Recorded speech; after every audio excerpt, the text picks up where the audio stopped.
two things: association agreement, with which entered into force chronologically with Tunisia in 1998, with Morocco 2000, and with Algeria 2005. Libya is still negotiating its relation with the European Union. The second thing organizing the relation is the European neighborhood policy. It's a kind of deepening the association agreement. I will say a few words later about this. But with the time and the process of globalization, other partners are becoming to emerge, other actors are emerging in this region, not only the European, but we have new actors like China, Brazil, the emerging country, and Turkey, as mentioned by the colleagues before. Second point of this preliminary remark, the EU-Algeria relations. Algeria was a member of the you know that before independence we were member of the European Union because we were the only North African administrative territory included totally in one member of European country, which is France. The European Union remains the first trade partner of Algeria, like other countries, around 50% of our trade. We signed the association agreement in 2002, and it entered into force in September 2005. And we have regular meetings with the Association Council. I will not dwell on this. We have also meetings on political dialogue, human rights dialogue, etc. But after 5 years of implementation of this association agreement, the Algerian government made a statement, an assessment, an evaluation of the advantages, the benefits of this agreement. But unfortunately, we have seen that these benefits were not equally shared. And we were losing for this period of 5 years, $2.5 billion in customs duty. So we asked the European Union, they were a bit surprised by our demand, to review the schedule of the tariff dismantling, because it was in one of the provisions of the agreement, the association agreement. So to allow us to, instead of having the free trade agreement with Europe starting in 2017, it will start in 2020. This concern was accepted, and we signed in 2012 a new agreement postponing the tariff dismantling with the European Union. We had also another significant step in relation with the European Union. It was the signature in July 2013 by President Barroso and Prime Minister Sellel of a memorandum of understanding on the partnership in energy, which took 6 years to be negotiated with the European Union. It is a win-win agreement aiming for the European to have a normal and regular supply of oil and gas, and for the Algerian to get the assistance of the Europeans to diversify their economy, because we are dependent on oil and gas, and to prepare us in a better way for renewable energy. Last but not least, Algeria is now joining the European neighborhood policy, because the way, in its second version, because it is now renovated, it seemed better tailored to the needs, the specificities and priorities of the Maghreb country.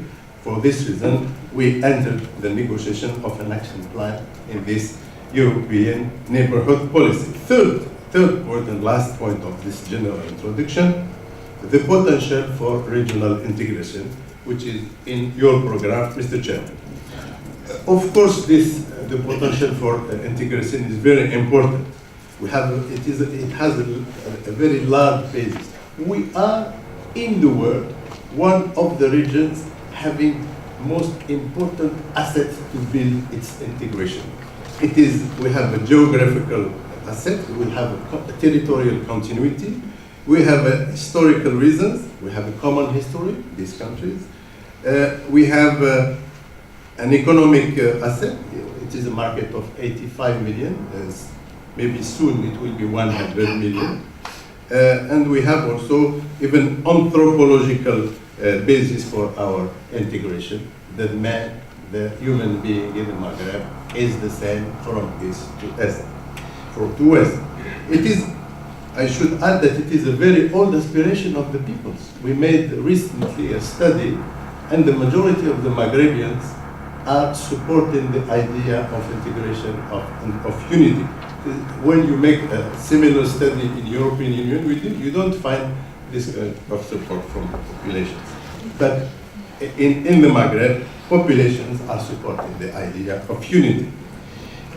Let's say also just another story. The first Algerian political party who asked for independence in 1926, Mr. Willis knows very well this, was called the North African Star. It was asking for independence of the Maghreb, not only of Algeria. But we have to recognize that more than 50 years after independence, the progress toward integration is very slow, to say the least. In a recent study, a professor from the University of Rouen, Abdelwahab Biyod, thinks that from the beginning, the leaders of Maghreb seem preferring the vertical relations with the European Union to the horizontal relations with the neighbors in the Maghreb. I don't know if this is correct, but it is sure that the European Union has a huge power of attraction to the states of North Africa, because it is the first trade power in the world. Some will mention the question of Western Sahara as an obstacle to the Maghreb integration. I am not personally sure of that, and even my government is not sure of that, because that question was there when the Arab Maghreb Union was created in 1989, and I fully support my colleague from Morocco when he said that we are going toward the 25th anniversary of the Arab Maghreb Union. The conflict of Sahara, Western Sahara, was there when the leaders, in their wisdom, the head of state of the Maghreb, set the Arab Maghreb Union. It was there. It was even war. There was not even a ceasefire, which intervened only in 1991.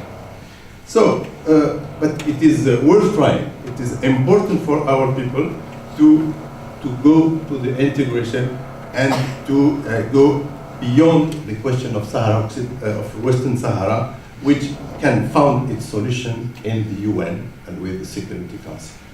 I will enter to other details later if you want. Thank you, Mr. Chairman. Thank you very much, Ambassador Abba. Thank you very much indeed. And finally, Susi Dennison. Thank you very much. In fact, I want to pick up where the Algerian ambassador has just left off, to look at Algerian-Morocco relations in the context of the prospects for regional integration.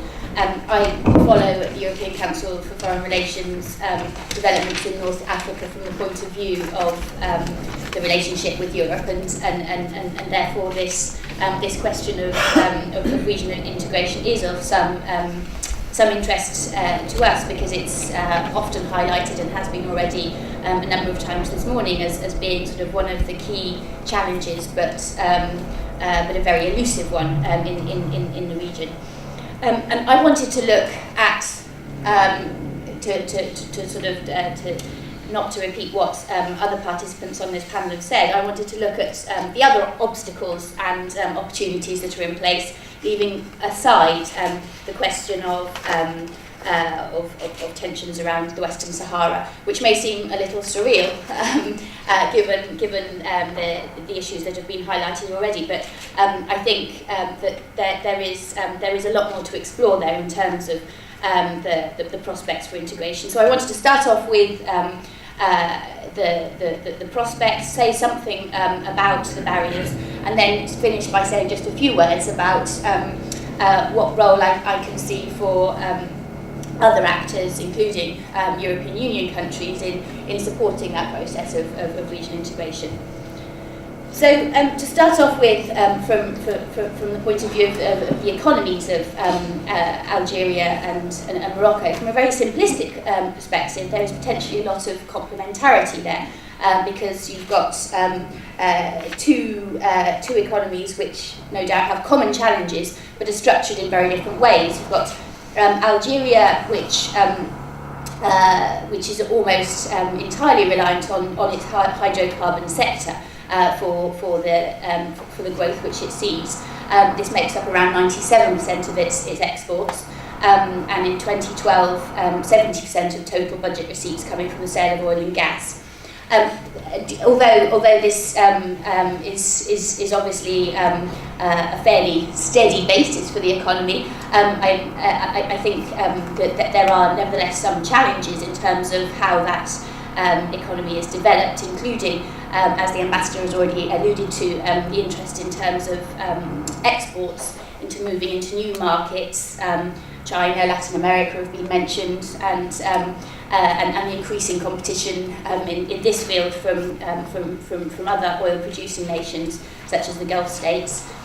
Also challenges in terms of developing new regions of supply within the country, in terms of exploring new oil and gas fields in cooperation with companies which are working in Algeria. And this has obviously been a challenging year because of the issues around security questions, which those companies have faced following the attack at the In Amenas gas plant at the beginning of this year.